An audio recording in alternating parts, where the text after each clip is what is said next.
Hello friends, this is the part 2 of our NCERT science की test series. Part 1 I have already uploaded in the channel. अगर आपने question number 1 से 37 तक नहीं देखे हैं तो you can go check it out. Description में आपको फर्स्ट पार्ट का लिंक मिल जाएगा। Today we are going to start with the question number 38। Now all objects are visible due to refraction. We will have to say here what is the true statement. Bodies that shine in the light of other objects are called luminous bodies, and candle flame and electric lamps are example of luminous body. देखो, all the objects are visible due to not due to refraction, but the objects reflects light, and this phenomenon is known as reflection of light. तो जो भी object हमें visible होते हैं वो इसलिए होते हैं क्योंकि वो लाइट रिफ्लेक्ट करते हैं, ना कि रिफ्रैक्ट। सो यहाँ से ऑप्शन 1 हम एलिमिनेट कर देंगे। 2 एंड 3 या 3 दोनों में से हमें बताना कौन सा सही है। Bodies that shine in the light of other objects are called luminous bodies. No, shine of others की बात की है, मतलब कोई और बॉडी लाइट थ्रो कर रही है उस ऑब्जेक्ट पे, and due to the throwing of light by the third party वो ऑब्जेक्ट ग्लो कर रहा है। This is known as illuminated object. ठीक है, ल्यूमिनस बॉडीज़ वो होती हैं which have light of their own. ठीक है, they emit their own light. For example यहाँ पे candle flame and electric lamp का एग्जाम्पल है। These are the examples of luminous body. Second statement भी हमारा यहाँ पे इनकरेक्ट हो गया। करेक्ट स्टेटमेंट क्या होगा? Only 3 is correct. Question number 39 हमें बताना है true statement. Consider the following statements. The volume of solid is definite and compressibility is negligible. The next is rubber band and sponge are the examples of solid. And generally the shape of solid changes when the force is applied. अब मुझे logically बताना कि क्या किसी solid, मान लो ये iron का piece है, ये सॉलिड है as we know because it has a shape and size of its own. यही तो डेफिनेशन होती है सॉलिड की। तो क्या ये ईजिली, ठीक है, जब फोर्स अप्लाई होता है तो वो उसका शेप चेंज होता है? क्या नहीं होता है ना। दैट इज़ वाई 3 स्टेटमेंट हमारा यहाँ पे रॉन्ग है। ठीक है, दीज चेंज नहीं होता है shape, these retain their shape when the force is applied. No, और क्या क्वालिटी होती है सॉलिड्स की? सॉलिड्स की क्वालिटी होती है it has a definite shape, it has clear boundaries, in some cases there is sharp boundaries, sharp edges होती हैं, एंड कांस्टेंट वॉल्यूम। ठीक है, द सॉलिड कैन ब्रेक, ये टूट जाएगा but it does not change its shape generally. Third statement हमारा गलत है। एंड ये सॉलिड का एग्जाम्पल होता है, rubber band and sponges are a example of solid. That is why हमारा 1 and second statement is true, B हमारा correct answer है। No, question number 40th। Gas can be converted into liquid by increasing the pressure and decreasing the temperature. अभी बताओ मुझे gas से हमें liquid में जाना है तो हमें क्या करना होगा? वाटर वेपर को, मान लो हमें वाटर बनाना है तो टेम्परेचर तो डिक्रीज़ करना पड़ेगा ना। लोअर द टेम्परेचर तो वो चीज़ गैस से सॉलिड बनेगी, गैस से सॉलिड लिक्विड बनेगी, एंड फिर और हम टेम्परेचर कम करेंगे तो वो सॉलिड बन जाएगी। ठीक है, this is the concept. Now increasing temperature की तो बात ही नहीं है। ठीक है, डिक्रीजिंग टेम्परेचर रिड्यूस भी नहीं होगा, डिक्रीज़ करना पड़ेगा टेम्परेचर को और प्रेशर को इंक्रीज़ करना पड़ेगा। 40 का D is the right explanation यार। Now 41, which of the following is correctly matched. अब देखो एक चार्ट बता देता हूँ आपको, इसी से इससे रिलेटेड सारे क्वेश्चंस आप सॉल्व कर पाओगे। सबसे पहले हम लेते हैं, रुको let me do it with a pen only. इसका स्क्रीनशॉट ले लेना आप। सबसे एक सेकेंड, बहुत ज़्यादा थिकनेस है पेन की, just a second. No, the first thing is solid. ठीक है, दूसरी चीज़ हमारे पास लिक्विड। ठीक है। The third thing is gas. अब इन तीनों के आसपास कन्वर्जन चल रहा है। How will we denote this? चलो देखते हैं कैसे हम कर सकते हैं इसको डिनोट। तो भाई सॉलिड को हमने लिक्विड में चेंज करना है, the process is called fusion. Liquid को हमें गैस में चेंज करना है, it is called vaporisation. Gas को हमने सॉलिड में चेंज करना है, it is called deposition. Now जब हम सॉलिड को गैस में चेंज करेंगे, the process known as sublimation. And जब हम गैस को डायरेक्टली लिक्विड में चेंज करेंगे, this is known as condensation. And जब लिक्विड को सॉलिड में चेंज करेंगे, this is known as solidification. I hope कि आपको ये क्लियरली समझ में आ गया होगा। ठीक है, अब हमें यहाँ पे बताना है विच of the following is correctly matched. तो करेक्टली यहाँ पे कौन सा मैच्ड है? तो डेपोजिशन में क्या था हमने देखा, डेपोजिशन में there is liquid to solid, C is right.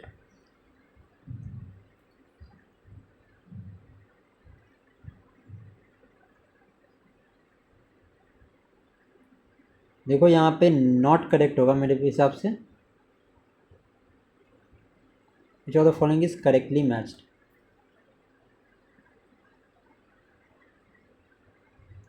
तो जो डेपोजिशन होता है, देखो नॉट करेक्टली होगा, यहाँ पे क्वेश्चन गलत दिया है क्योंकि इसका आंसर सी है, बाकी सारे इज़ करेक्टली मैच। तो नॉट करेक्ट इज डेपोजिशन। ये चार्ट अब बस ध्यान में रखना, you will be able to solve most of the question. Now next is solution और solute are not correctly matched. अब देखो इसका भी आपको कंसेप्ट बता देता हूँ मैं, it will help you. Now अगर मैं बात करूँ भैया सॉल्यूशन की, ठीक है, अगर मैं बात करूँ सॉल्यूशन की, तो इसके हमारे दो पार्ट्स होते हैं। आइए देखते हैं कौन कौन से। First one is solvent, second one is solute. Understood यहाँ तक? सॉल्वेंट का मतलब क्या होता है? द कंपोनेंट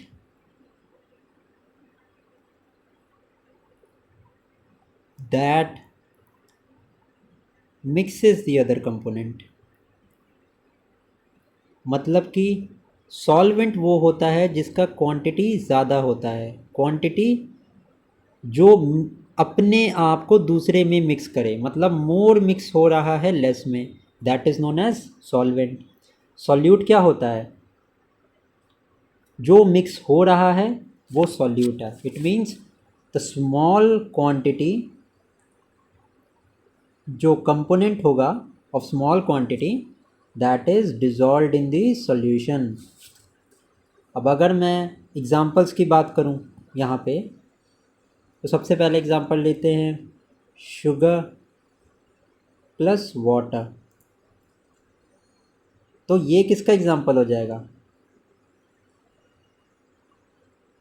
मेन यहाँ पे क्या हो गया? शुगर। शुगर क्या होगा?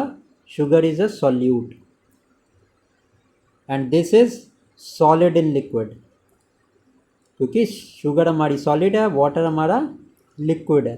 This is example of sugar with water. Second, if I tell you iodine in alcohol, तो हमारा सॉल्वेंट कौन सा होगा? सॉल्वेंट होगा हमारा alcohol and the lesser quantity is solute, तो सॉल्यूट हमारा क्या हो जाएगा? It is iodine.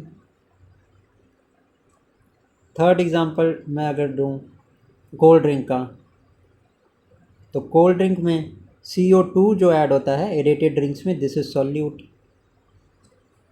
ठीक है, अभी मैं गैस का या एयर का एग्जांपल लूँ, तो majority of the air contains nitrogen, 78% हमारा नाइट्रोजन है, तो नाइट्रोजन हेयर इज सॉल्वेंट। और अगर मैंने अदर गैसेस की बात करूँ, तो other gases are solute here. Pardon me for my bad handwriting, but I hope कि आपको ये सारा कंसेप्ट समझ में आ गया होगा। ठीक है, नाउ हमें बताना है यहाँ पे नॉट करेक्टली मैच्ड। तो शुगर इन वाटर में सॉल्यूट क्या होगा? शुगर होगा, बिल्कुल। वाटर कॉन्स्टिट्यूट्स अ सॉल्वेंट या major quantity. Iodine and alcohol में सॉल्यूट आयोडीन हो गया, बिल्कुल करेक्ट है।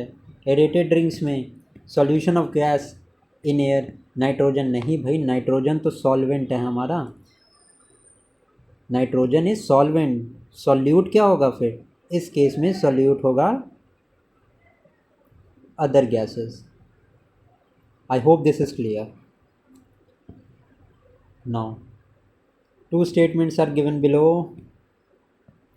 Which of the following assertion and the other called reason? Brass is a mixture of copper and zinc. अब alloy क्या होता है? अलॉय सबसे पहले समझ लो, this is an homogeneous mixture, heterogeneous नहीं होता है, this is a homogeneous mixture, ठीक है। हेट्रोजीनियस यहाँ पे गलत है, तो करेक्ट आंसर हमारा क्या हो जाएगा, रीज़न गलत है, एजर्शन सही है। And brass as we know is a mixture of copper and zinc. False statement हमें बताना है अबाउट द सस्पेंशन। अब सस्पेंशन क्या होता है, अलॉय एज वी सीन, ये क्या होता है, this is an homogeneous solution, ठीक है। सस्पेंशन क्या होता है, this is an heterogeneous suspension.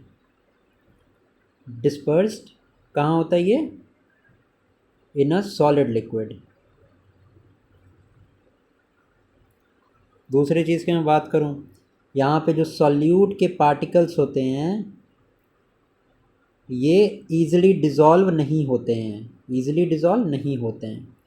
और अगर मैं बात करूँ, इट कैन बी सीन, क्योंकि ये डिज़ोल्व नहीं होते हैं तो it can be seen with naked eyes, ये बिल्कुल दिखते हैं बिना किसी चश्मे के या बिना किसी एक्सपेरिमेंट के, you can see this with naked eyes.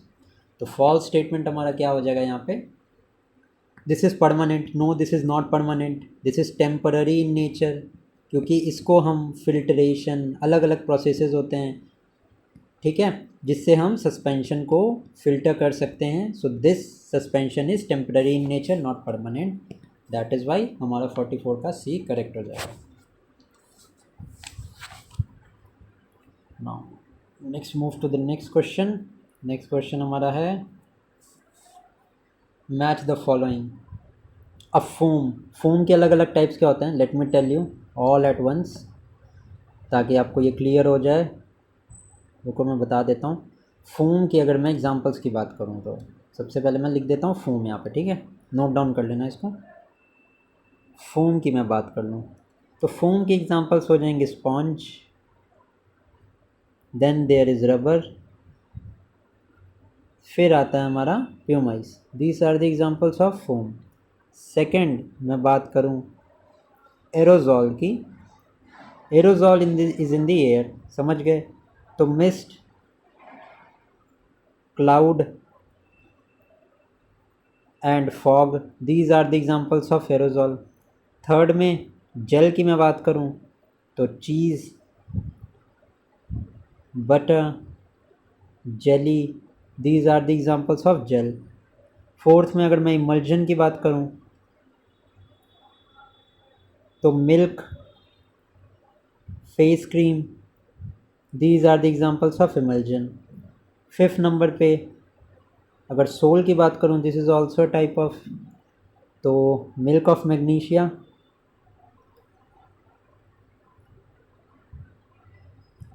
ठीक है, and mud, these are the examples of soul.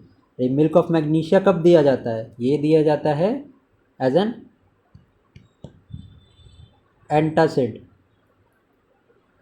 Stomach related issue के लिए मिल्क ऑफ मैग्नीशिया दिया जाता है, ये भी आप ध्यान रखना।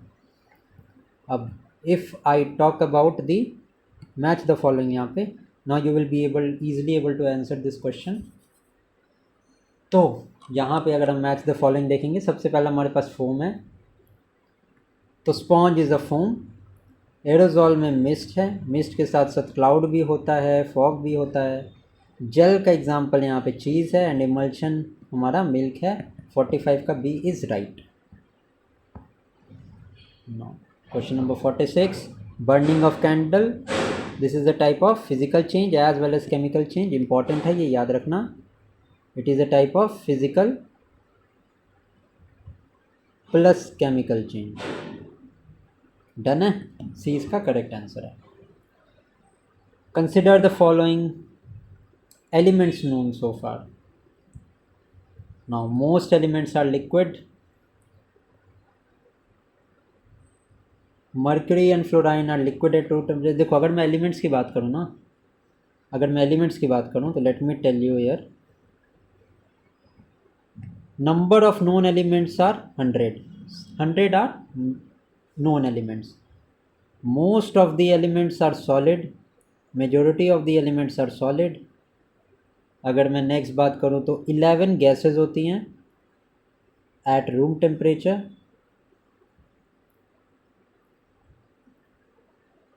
ठीक है, उसमें से जो mercury and there is bromine, these are liquid at room temperature. ये होती हैं लिक्विड हमारे रूम टेम्परेचर में. ठीक है, this is the basic information. Most elements are liquid, wrong. Most elements are solid. Mercury and fluorine नहीं, this is bromine, these are liquid at room temperature. And 11 gases are elements are gases at room temperature. तो only 3 हमारा यहाँ पे correct answer होगा. बाकी सबका explanation I already gave you. Which of the following is polyatomic. अब देखो इसमें क्या होता है, एटॉमिसिटी का कंसेप्ट है. अगर मैं एटॉमिसिटी की बात करूं, these are the number of atoms used in the structure of a molecule. This is known as the atomicity. अगर मैं नॉन मेटल्स की बात करूं, नोट करते जाना, ये इंपॉर्टेंट है. ठीक है, नॉन मेटल्स में सबसे पहले आर्गन की बात करते हैं. आर्गन इज मोनोएटॉमिक, एक एटम होता है, एक molecule. Then there is helium. Argon and helium are monoatomic. Next अगर मैं डायएटॉमिक मेटल की बात करूं तो डायएटॉमिक मेटल्स में आ जाता है आर्गन नहीं, diatomic are oxygen, hydrogen, nitrogen and chlorine. These are diatomic. Tetraatomic की मैं बात करूं तो टेट्राएटॉमिक होता है हमारा फॉस्फोरस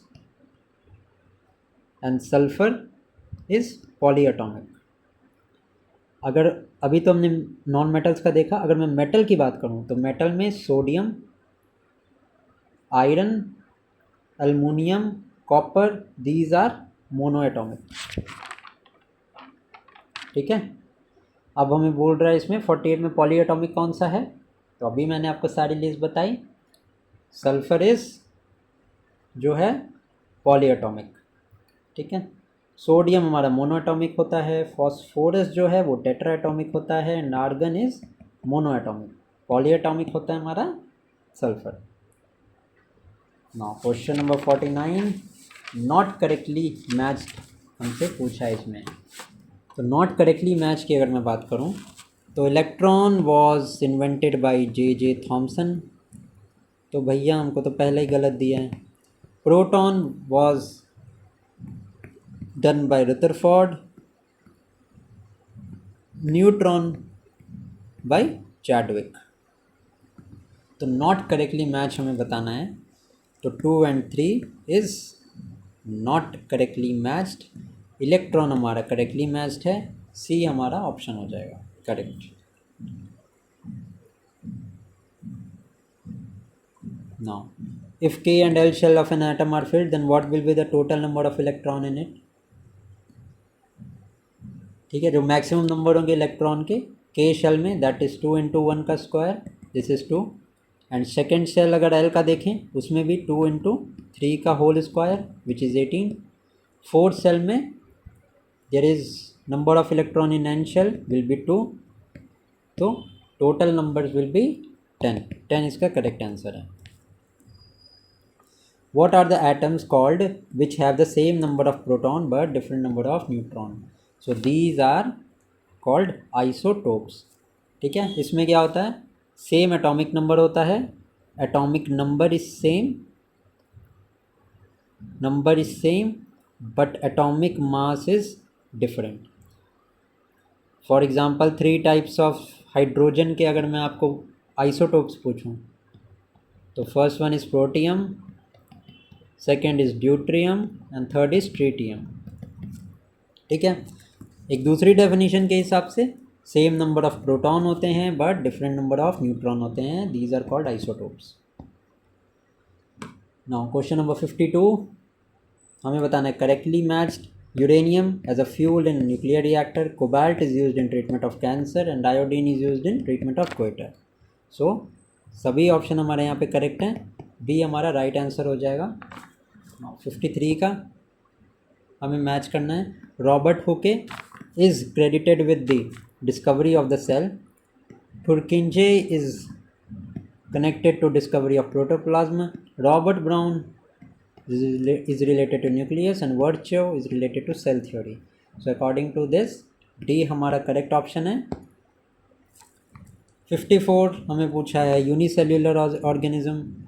सो यूनिसेल्युलर ऑर्गेनिज्म कौन से है, amoeba, chlamydomonas, paramecium and bacteria, all of these हमारे आर यूनिसेल्युलर ऑर्गेनिज्म। 54 का C is correct. Let's come to 55, example of, अब देखो ऑस्मोसिस करेक्ट आंसर है। ऑस्मोसिस क्या होता है, it is absorption of water by plant roots, this is known as osmosis. It happens in unicellular freshwater organism. ठीक है, this is the process known as osmosis. diffusion की अगर मैं बात करूं, diffusion helps to obtain, diffusion ये cell को help करता है to obtain nutrition, कहाँ से, एब्जॉर्ब करने के लिए न्यूट्रिएंट को, फ्रॉम द एक्सटर्नल इन्वायरमेंट। ठीक है, diffusion also plays an important role in exchange of water and gases, ये डिफ्यूजन हो गया हमारा। ठीक है, now plasma membrane is made up of, question number 56, it is made up of organic molecules.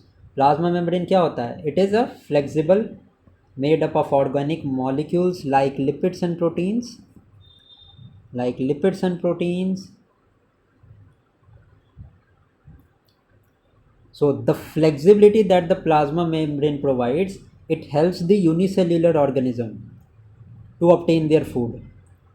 ठीक है, ऑब्टेन देयर फूड, कहाँ से ये यूनिसेल्युलर ऑर्गेनिज्म अपना फूड लेते हैं, from the external environment, and this process of taking food from the external environment is known as endocytosis, ये भी ध्यान रखना। Plasma membrane is made up of organic molecules like lipid and proteins. Chromosomes के बारे में, chromosomes इनमें DNA होता है, हेरिडिटरी कैरेक्टर होता है, हेरिडिटरी ट्रेट्स होते हैं, ये क्रोमोसोम कैरी करते हैं, जेनेटिक प्रॉपर्टी इन पे होती है, these are found in nucleus and these are made up of, बताया मैंने, DNA and protein. So false statement बताना है हमें, these are found in the nucleus, बिल्कुल सही, they contain information about genetic properties, they are made up of DNA and protein.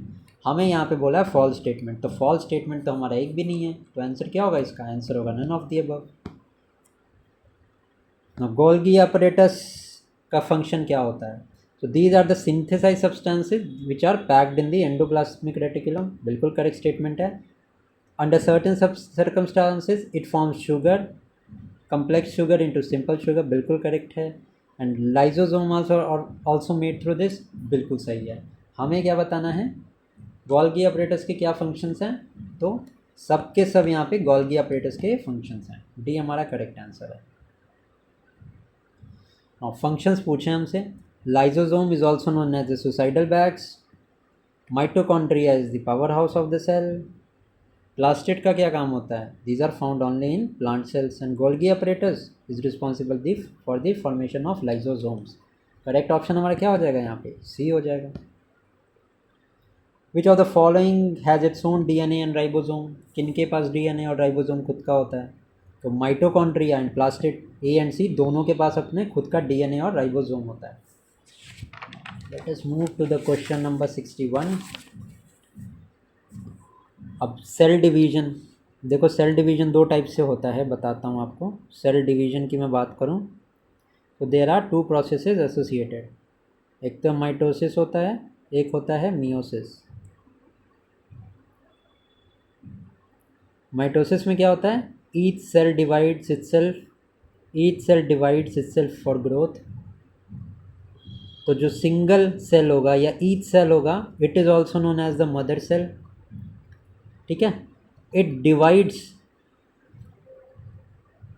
To form two daughter cells. ठीक है, and meiosis is a process जिसमें कि 4 new cell are created. तो अभी हमें यहाँ पे बताना है 4 न्यू सेल्स आर क्रिएटेड, हमें बताना है फॉल्स। मिटोसिस में नहीं, ये मियोसिस में क्लिक होते हैं। And in meiosis 2 identical daughter cell are form, these are formed in mitosis. तो फॉल्स स्टेटमेंट क्या हो गया? दोनों के दोनों फॉल्स है। अब करेक्टली मैच्ड पेयर हमें बताना है यहाँ पे। एपिकल मेरिस्टेम, एपिकल मेरिस्टेम जो होता है, these determine the length, these are also the growth part of roots and stem। ठीक है, lateral parts में मिलते हैं। Intercalary meristem, these are found in nodes, ये बिल्कुल सही है। एंड जो lateral मेरिस्टेम है हमारा, ये यहाँ पे गलत दिया हुआ है, तो इसका करेक्ट आंसर हमको क्या होगा? ओनली 2, फर्स्ट भी गलत है। स्टेम सर्कम्फरेंस और root growth is not correct. Now question number 63. The process of taking permanent form and shape of performing specific work is called differentiation. Simple permanent tissue के examples क्या हैं? अब पहला example तो है पैरेन्काइमा। पैरेन्काइमा क्या होता है? This is a living cell. दूसरा, it stores food. And parenchyma का क्या काम होता है? It is responsible for photosynthesis. In some cases this photosynthesis वाला part is known as collenchyma. ठीक है, तो हमें उसके बाद में एरेनकाइमा क्या होता है? It is in aquatic plants में ये होता है। And xylem and phloem, these are also simple permanent tissues. तो करेक्ट ऑप्शन क्या हो गया हमारा? करेक्ट ऑप्शन हो गया 1, 2, 3 and 6। These are not simple permanent tissues. तो करेक्ट आंसर हमारा क्या होगा? करेक्ट आंसर होगा हमारा C. Question number 65। Transpiration occurs to stomata, yes, this is a site of gaseous exchange of air. Xylem only transport water, water के साथ साथ minerals are also transported. Second statement हमारा wrong है यहाँ पे। Phloem जो है, that transport mineral salt and food to different part of plants, ये भी स्टेटमेंट हमारा रॉन्ग है। करेक्ट क्या हो जाएगा? ओनली 1 इज ट्रू है। Correctly matched chlorenchyma, process of photosynthesis बिल्कुल करेक्ट है। Collenchyma, quality of flexibility in plants. And sclerenchyma, plant is hard and strong. तीनों के तीनों स्टेटमेंट हमारे सही हैं। हार्ट के मसल के ऊपर क्वेश्चन है। The heart muscles, these are like cylindrical, branched and uniliquid nucleate। D हमारा करेक्ट आंसर होगा। Let's come to question number 68। Distance time graph is use to find out what? It is use to find out speed. Correctly match हमें पूछा है 69 में। Velocity time equation, time position equation, velocity position equation, correct कौन सा है? None of them, कोई भी यहाँ पे करेक्ट नहीं है। Now the speed of an athlete running on a circular path, what it is called? It is called accelerated motion. Question number 71। Heavy object have less inertia, no this is wrong, it has more inertia. The mass of an object is a measure of its inertia, बिल्कुल correct है। A हमारा wrong है but are is true. 71 का D is right. Question number 72, why does a person sitting in a car lean to one side at a sharp turn? ये क्यों होता है? So this happens due to inertia. Why does a fielder put his hand back while catching a fast moving ball? ये क्यों होता है? It is to reduce the rate of change of momentum. और question number 74 की मैं बात करूँ, What is the first law of motion? It is क्या बताया गया इसमें? It is definition of force. Definition of force की बात की गई है। मोमेंटम क्या होता है? It is product of velocity into mass. Second law of motion क्या है? It tells us about the magnitude of the force. And third law of motion, every action has equal and opposite reaction. ठीक है, action and reaction forces. तो 74 का क्या correct answer हो जाएगा? 74 का बी इज द राइट। ये numerical है, खुद से आप निकाल लेना। क्वेश्चन नंबर 76 देखते हैं। What happens when an object freely falls towards the earth? There is change in the velocity of the object. D हमारा करेक्ट आंसर है यहाँ पे। 77 का करेक्ट आंसर मैं आपको बता देता हूँ। इसका आंसर आप खुद निकाल लेना। 77 का सी। अगर वन डे एग्ज़ाम के लिए पढ़ रहे हो, स्पेसिफिकली स्टेट पीएससी के लिए, यूपीएससी के लिए, इस टाइप के क्वेश्चंस बिल्कुल इंपॉर्टेंट नहीं है। That is why I am skipping. Question number 70, buoyant force is appear downward. Downward नहीं, अपवर्ड होता है buoyant force. That is why 1 is wrong. Its magnitude depend on the density of the liquid. बिल्कुल सही statement है हमारा। Only 2 is right. Why does an iron nail sink in water? क्यों? Because due to less buoyant force. Now question number 80, hydrometer से क्या major होता है? Density of Buddhist site. Phanigiri Buddhist site ये कहाँ है? ये हमारी तेलंगाना में है। ऑल्सो अब 81 से लेके 100 तक करंट अफेयर्स के क्वेश्चन हैं। इसकी मैं पीडीएफ चैनल पे ऑलरेडी प्रोवाइड कर चुका हूँ, ठीक है, तो वहाँ से आप जाके इनके एक्सप्लेनेशन देख लेना। साइंस रिलेटेड क्वेश्चन ये 1 to 80 तक ही थे। दोज आई हैव कवर्ड, ठीक है। Till then keep studying. Thank you, see you in the next video.